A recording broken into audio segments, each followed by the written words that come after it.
Welcome to the Business Growth Spotlight, where we shine the light and talk with business leaders from all over the world who are here sharing their wisdom so we can all grow together. I'm your host, Heidi Schalk, and I'm excited to have you here with us. I'm co-founder of HLH Growth Solutions, where we help businesses scale their revenue using outside-the-box visibility strategies. If you're new to the show, welcome. And stick around because we have a great gift for you at the end. But without further ado, I want to introduce my guest. We've been chatting behind the scenes. She is living in Orlando. I'm in Wellington, Florida. So we're both in Florida. And I found out she grew up right around the corner from me. So this is super exciting for me today because I don't really get to meet a lot of Floridians in the entrepreneurial and business space. So without further ado, welcome Janine Klein with the Emotional Intelligence Institute, EII. So welcome, Janine. Thank you, Heidi. Thank you so much for having me. Absolutely. I'm excited to chat with you today and learn more about you, about your business, and share it with our audience. So can you tell us, Janine, a little bit about yourself, a little bit about Emotional Intelligence Institute and your role within it? Great. I am a professional actress. I have been for about 30 years. I was talking to you a little bit earlier about the stage work that I did in West Palm Beach. I started on the stage when I was 6 years old, and my family ran a community theater. And I have been a theater person my entire life. I went to school for voice.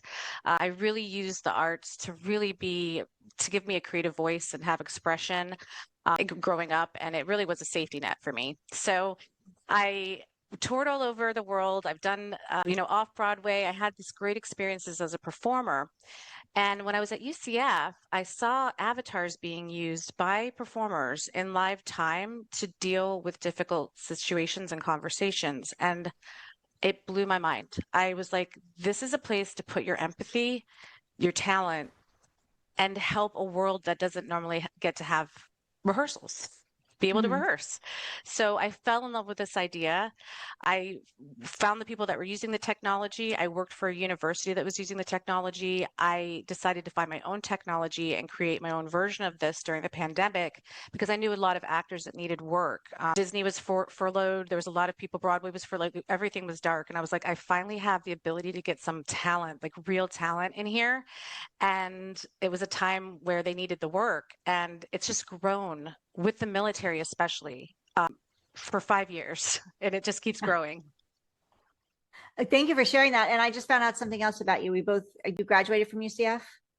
No, I went to North Carolina School of the Arts. Okay. Well, we both went to UCF.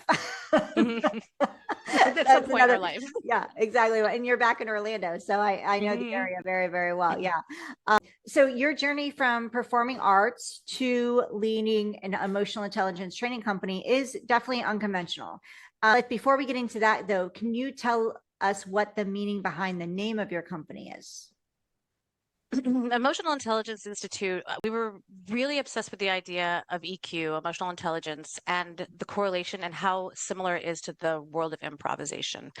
So I really wanted to hone in on that. It was also a big keyword that was being used a lot in the military, and it was something that I was really passionate about and certified in. So I just felt like the two meshing together was just a beautiful way to describe what we were.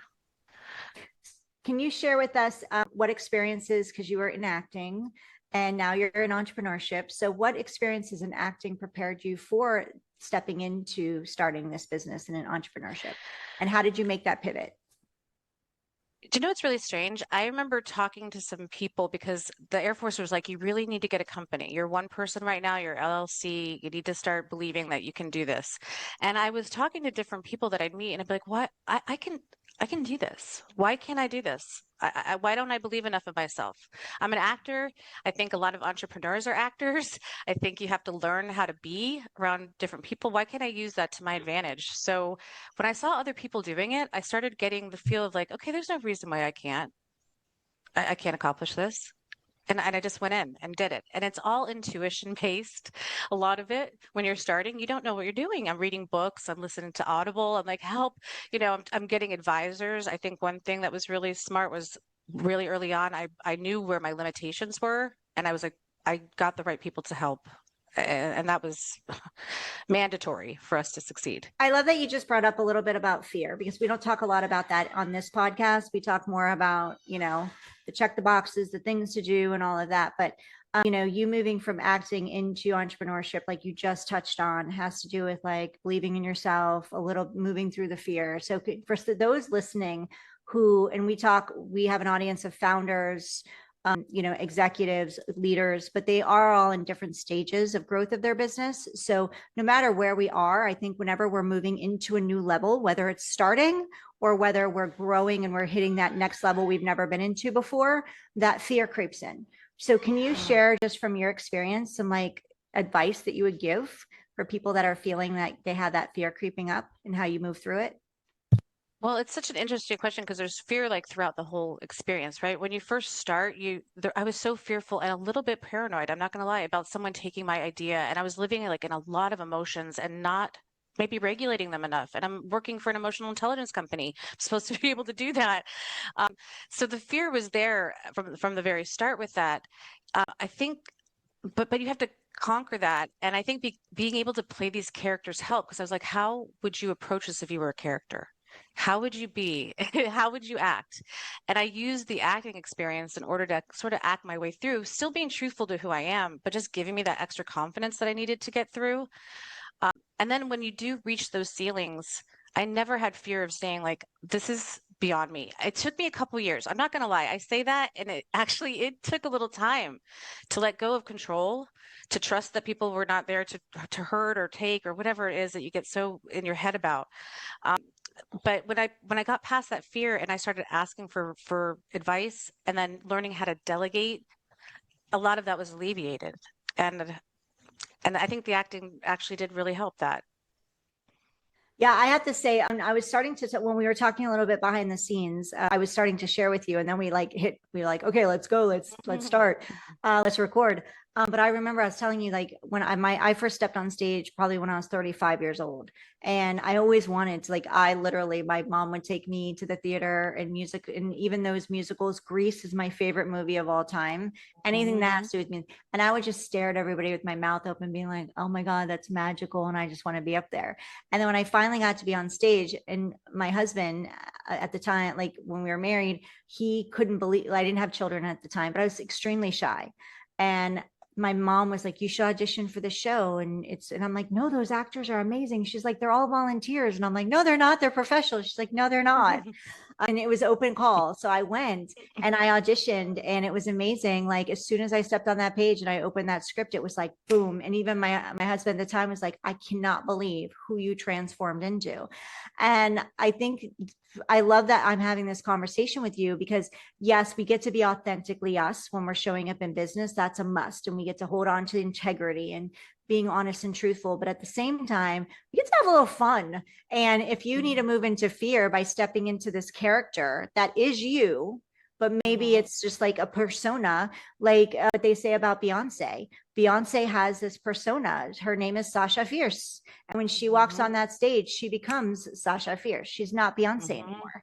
And that's what my takeaway was when I'm talking to you about it. Like, who is your persona that you get to step into to maybe say, like, maybe I, Heidi, can't do this, right? But who's a persona that I get to become in order to create what I want to create in my life and in my business? That's still me, but a little bit of sass for a shy person like me, or a little bit of maybe shyness for somebody that's way gregarious, like really, like whatever that is for you, right? Right. Yeah. Mine's this is really dating myself, but it's literally like watching Working Girl and watching Melanie I in love that Working movie. Girl. That's what it feels like. I'm like, okay, I got to make a decision about, finances and benefits. I'm like, what am I doing? Like, Yeah. so it's just being confident. It's like also listening to that intuition that does come out with the improvisation and the acting that comes out when you become these characters. Just really trusting the intuitions, like something is guiding you sometimes with the right decisions. And then also running them by a couple people. Like, am I okay here? Let me just, Yeah. are you seeing how I'm thinking? But yeah, definitely. I love what you're talking about, how you can transform when you're shy, because I do have that introversion. They don't think that when you're an actress and even everywhere, but I am. So you just get to put something else on and you're free. And that's Yeah. kind of like the avatars that we play, getting to play Yeah. the different characters. Yeah. So let's talk about EII. EII combines live actors and CGI avatars to train military personnel in hard conversations. So, what inspired you to blend storytelling, improv, and technology in this unique way? I think it was the fact, well, the Air Force was drawn to it when they first saw it. They were like, wow, we can actually put our curriculum in app and see it applied in real time.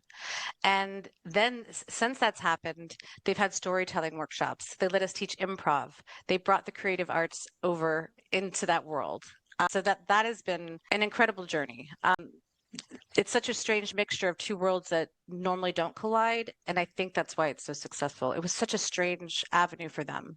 Mm. They were willing to try because we're dealing with suicide prevention, sexual assault prevention, and they tried everything, and the PowerPoints weren't working. So this was new, exciting for them, and captivating, and kept the audiences engaged and role playing happening, but like real play actually really Mm. happening in real time. And they've loved it ever since. I mean, I can't really get out into other verticals to scale because there is so much work still coming in with them. And that's not a bad thing to have, right? It's not No. a bad problem. But yeah, it's been a neat combination of the two. So That's been- can you walk us through your product, Janine? Like, what does it look like to use your product? Because when we got on the call today before we hit that record button, it was like you had your headset on and you're like, oh, that like it's what I do when I'm doing the avatars and playing the game, and I'm intrigued. So tell us more about what that looks like. Well, luckily for the client side, it's really a laptop and a microphone and a Zoom meeting. I mean, all they have to have, and participants sitting there. So for us, it's a 55-piece, creation of a blend of artistry and Disney artists and Imagineers that helped us kind of design the avatars, together with like off-the-shelf product to create our own version of these avatars. So it's a blend of both. Behind the scenes, well, the most interesting piece that we do is the training where I make them really absorb the world of whoever they're playing. They have to know for 2 weeks every acronym that's used in the military, what their ranks are, how to talk to people. The military's let us go to the bases to experience that in live time. I mean, Wow. that's like what a Daniel Day-Lewis experience, right? Because he's so method, that's kind of what we're trying to be. Is like we want to play them as real as possible. So it's been an amazing journey. Oh, that's so awesome. Looking ahead, how do you envision evolving your platform and training offerings to serve new groups? Well, it's interesting. AI is on our heels with everything, and I've always embraced it. It's something I've known is here, and there's just no reason to sit and get on a hill when you know it's here. As a business owners, don't fight it. Is it Right. sad that my jobs are getting taken away? Yeah, a little, yeah. Like I sat and wrote a scenario for a client, and I just, forget. I just went into my little AI and just said, let me just figure out what a backstory would be like for this person. And it was really close. And it was just like, all right, I'm irrelevant here now. I'll go do other things, right? I can other things that AI can't do. So we've been using it for in-house, obviously to make things easier for scalability, but also for metrics. It has been vitally important for years. This has been an issue, trying to get these metrics together to give them some kind of evaluation at the end. And now Mm. there are so many AI products and we're working with one right now called Relative AI, who can basically take our conversations and put them through their programming to give us a really tight evaluation about emotional intelligence that we helped build. So I just feel like AI is here. It's helpful. I I'm not going to fight it. AI is not going to be able to have the traumatic conversations we're going to be able to have about rape or God forbid this. I don't mean to bring that up out of nowhere, but it's just that's a lot of the stuff that we're working with. Death notifications, the emotions that people have to go through. AI is not going to be able to capture that for a few more years. So I think we're Yeah. okay. But Yeah. yeah, I'm definitely about using that and moving into the future with it. We have to. Yeah. I was just going to ask you, as AI becomes more prevalent, why is it so important to keep humans and not machines at the center of emotionally sensitive training? But you kind of pretty much answered it. Right. Yeah. I mean, just think of the gamut of emotions we go through when we're grieving Yeah. in that moment and hearing that news. I don't want AI to have to feel that. Like that's what keeps us human. I Yeah. want to keep the human in those conversations as long as humanly possible because Yeah. it's And I about think we human need it. experiences. Yeah. And I think that's something that we'll always need. We still need that human interaction. Humans thrive through human connection.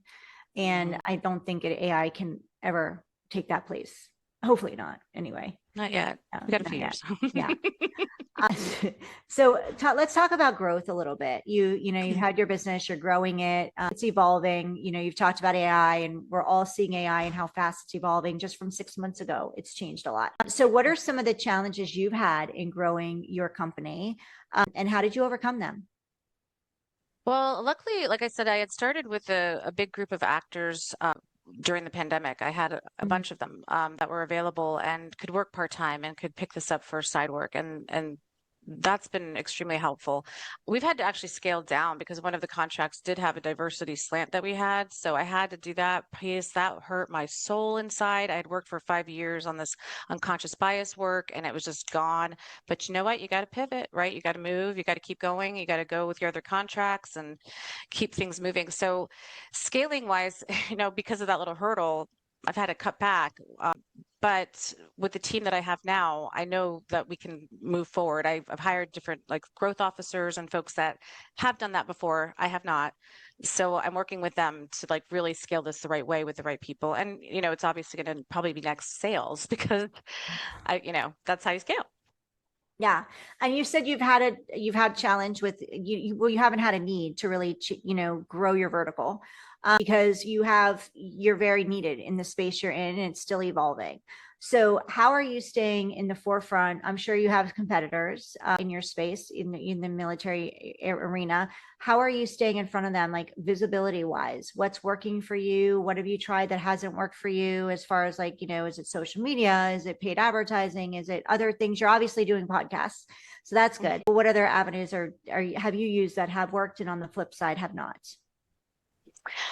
Um, in terms of competitors, this is what's interesting with this, and I think sometimes it's a good thing and sometimes it's not. It's a niche product, and there really aren't competitors with this. There's not a group that have like 50 actors all over the world putting these crazy systems on for trauma-based conversations. We are the only one doing that right now in this space. That's why we're winning sole source contracts with the military. It's a really good space to be in.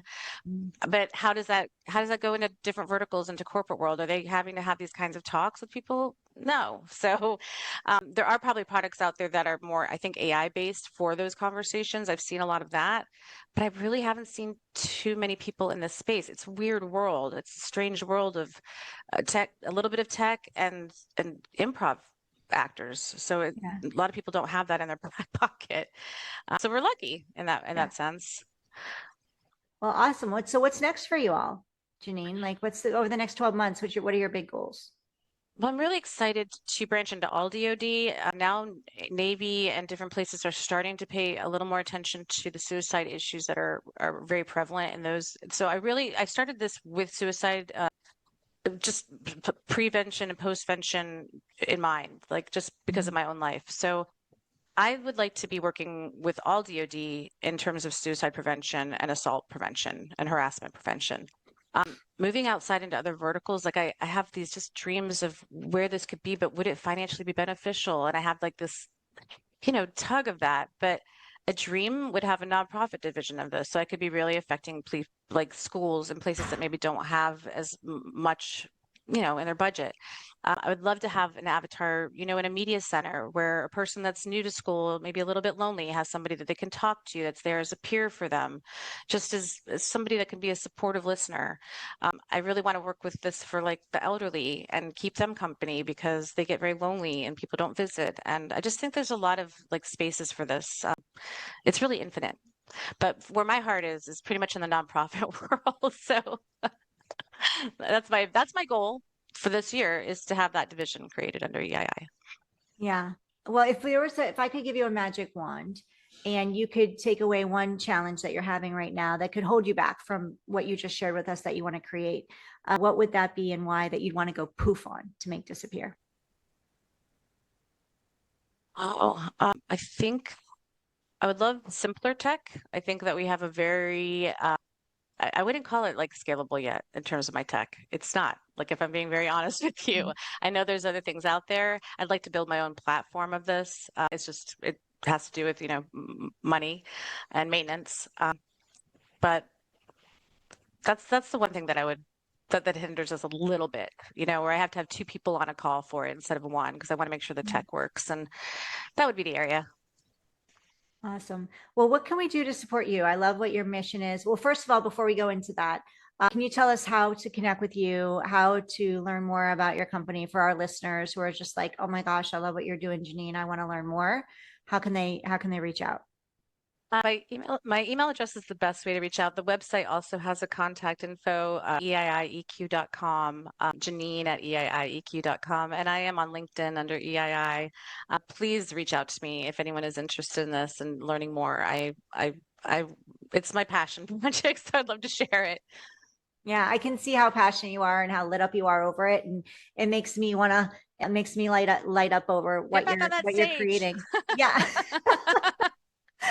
Well, I'm just excited for what you're doing in the world, and I think it's much needed. It makes my heart happy to hear the difference that you're making for these people that really need the support, that may not feel like they have it in any other way. And you're making it fun for them in the process, so this doesn't have to feel so heavy.